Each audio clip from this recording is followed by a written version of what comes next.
మనం అనుకున్నట్టుగానే గోల్డ్ పెద్ద మూమెంట్స్ లేవు. అబ్జర్వ్ చేయండి. 1,33,000, 35,000 అక్కడక్కడే కదలాడుతుంది. Plus are minus 500. ఎందుకంటే రీచ్ అయింది, ఎక్స్ట్రీమ్ పాయింట్కి రీచ్ అయింది. ఏదైనా అబ్నార్మల్ గా ఏదైనా జరిగితే, బయింగ్ జరిగినా సెల్లింగ్ జరిగినా అప్పుడు ఏదైనా మూమెంట్స్ రావచ్చు.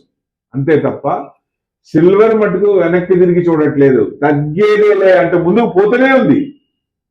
డైలీ 2,000, 3,000 పెరుగుతూనే ఉంది. అబ్జర్వ్ చేశారో లేదో. డెఫినెట్ గా మనం అనుకున్న నెక్స్ట్ టార్గెట్ 2.5 పెద్ద టైం పట్టేటట్టు కూడా కనపడట్లా. ఇండస్ట్రియల్ కన్సంప్షన్ డిమాండ్ పెరుగుతోంది కాబట్టి ఈవీస్ లో కానీ సోలార్ లో కానీ ఆ డిమాండ్, ఆ సేల్స్ కూడా పెరుగుతున్నాయి. దానికి అనుగుణంగా సిల్వర్ కూడా డిమాండ్ పెరుగుతోంది, కన్సంప్షన్ పెరుగుతోంది.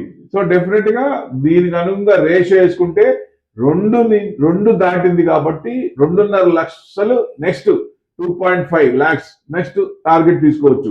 మేబీ టైం కూడా పెద్ద పట్టేటట్టు కనపడలా. నెక్స్ట్ డిసెంబర్ లోపల అంటే 1 year కూడా పట్టేటట్టు కనపడలా. ఈ లోపలే వచ్చేటట్టు ఉంది. సో ఈ రకంగా పెడితే 1 step బ్యాక్వర్డ్ 3 step ఫార్వర్డ్స్ అంటే ఎక్కడ అతి తొందరలోనే వచ్చేటట్టు ఉంది. సో డెఫినెట్ గా ఆ 2.5 వరకు ఎవరైనా సరే వెయిట్ చేయొచ్చు. కానీ ఒక చిన్న గమనిక, మనకి 2 లక్షలు దాటింది.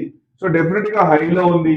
ఈ ఎక్కడో చోట ఏదైనా మార్కెట్ ఇది వాళ్ళ రిక్వైర్మెంట్ ఏదన్నా తేడా వచ్చిన ఆ పారాబోలిక్ పాత్ ఉంటుంది. లాస్ట్ టైం కూడా చూసాం మనం సిల్వర్ లో. So be careful at this.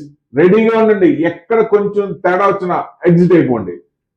100% exit అయిపోండి. కావాలంటే మళ్ళీ కింద వరుకుదాం. Ups are always permanent, downs are not. Ups are always permanent. So మనం వెయిట్ చేస్తే డెఫినెట్ గా వచ్చే అవకాశాలు ఉంటాయి.